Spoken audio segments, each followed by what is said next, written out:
Hi netizens! It's Valentine's Day, kaya nandito kami ngayon sa Pascual Store upang mamili ng mga dadalhin namin sa Marsilia. So nakita nyo naman, di ba? Ang dami namin dala na halos para bang hindi na kami uuwi na para mag-overnight kami doon. So nagkataon pa nga nasarado yung store at alauna pa ito mag-open. So syempre no choice kaming dalawa na magkaibigan kundi antayin ito na magbukas. Tingnan nyo naman kung gaano kami kabagot, di ba? So talaga mag-aantay kami na magbukas ito para mabili lang namin yung mga dadalhin namin sa Marsilia. Dahil nga sa tagal na paghihintay namin, nadaanan tuloy namin ng friend namin na nag-aabang ng parcel, ang aming friend na si Arbitan. So nag-aantay pa rin talaga kaming dalawa, so bagot na kami sa ay salamat sa tagal na namin paghihintay, nabuksan na nga at nakabili na yung kaibigan ko. Kaya nagtuloy-tuloy na kami ng biyahe papunta ng Marsilia. So nakikita nyo naman guys, di ba? Matyaga lang talaga yung driver ko at ang friend ko na talagang pag ginusto naming umalis at gumala, pinupuntahan talaga namin. Talagang banding na naming dalawa, lalo na pag Valentine. So tignan nyo naman ako guys kung gaano na ako kahagard at kaplayawi ang buhok ko. Pero okay lang, tuloy lang kami sa biyahe. Kasi nga gusto namin talaga mag-celebrate ng Valentine sa Marsilia. So medyo mainit na nga netizens ang biyahe naming dalawa.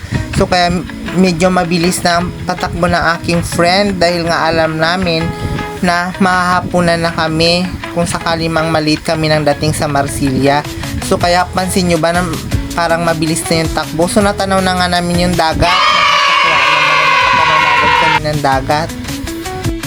So natanaw na nga rin namin yung karatula na nakalagay na welcome and thank you Barangay Marsilia. So ayan na nga guys, tanaw na nga namin yung dagat papunta ng Dungon. Nandito na nga kami sa taas ng palasan. So nakikita nyo naman yung view, sobrang ganda talaga guys. Lalo tuloy kami na-excite maligo. At dito naman guys, ito na yung sinasabing spot or pinakamagandang view talaga na makikita mo yung Marsilia Beach sa taas. Kaya kung sino man gustong pumunta dito at mag picture pwede at free pa. Kaya wow. So sobrang init at excited namin, pinabilisan na talaga ng kaibigan ko yung pagpapatakbo para mas makarating kami ng maaga sa Marsilia. So alas 12 na nga, 12:30 na. So sobrang nakakapagod talaga at halata naman sa mukha ng friend ko, napagod na siya sa pagdadrive. So ayan na nga guys, malapit na kami sa Marsilia. Malapit na rin kami sa bahay ng aming kaibigan. At ito nga ang bumungad sa amin netizens, ang kanilang Maki's Food.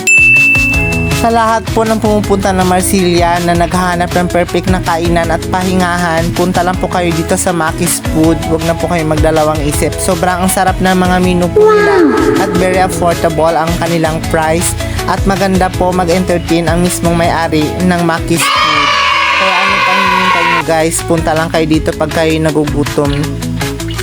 So nagpahinga nga lang kaming dalawa ng friend ko at umorder na rin kami ng french fries at ng burger dahil nga sa sobrang layo ng biyahe namin.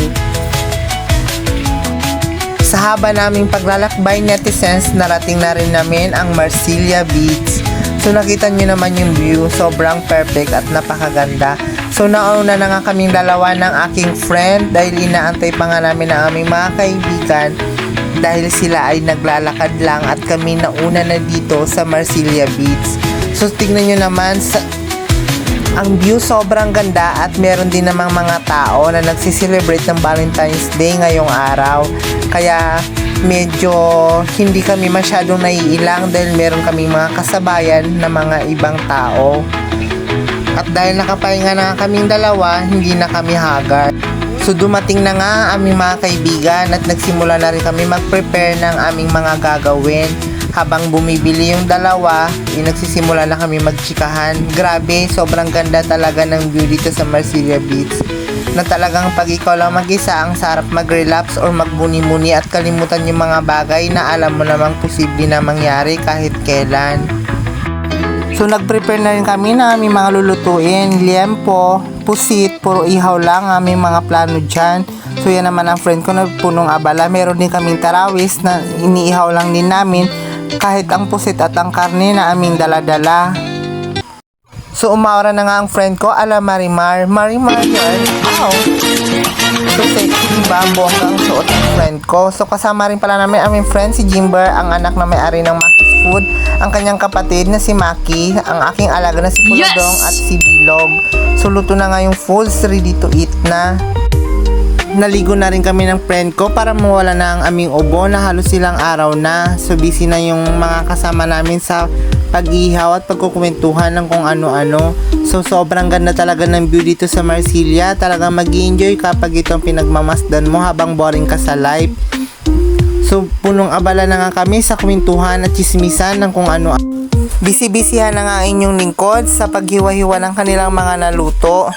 So tingnan nyo naman kung gaano ako kagaling magluto, diba guys? So bila-bila lang.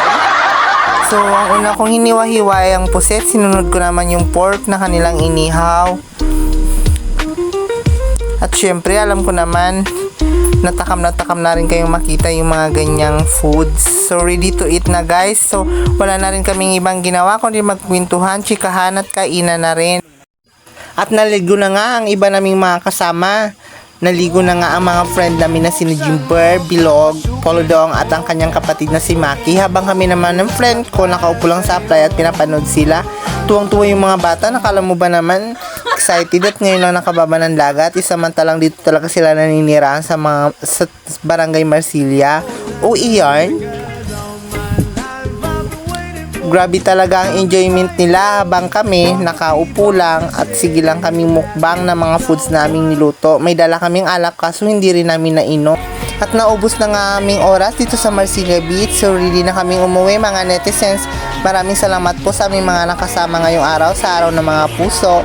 Mag-iingat po tayo palagi. God bless and please subscribe on my YouTube channel. Bye!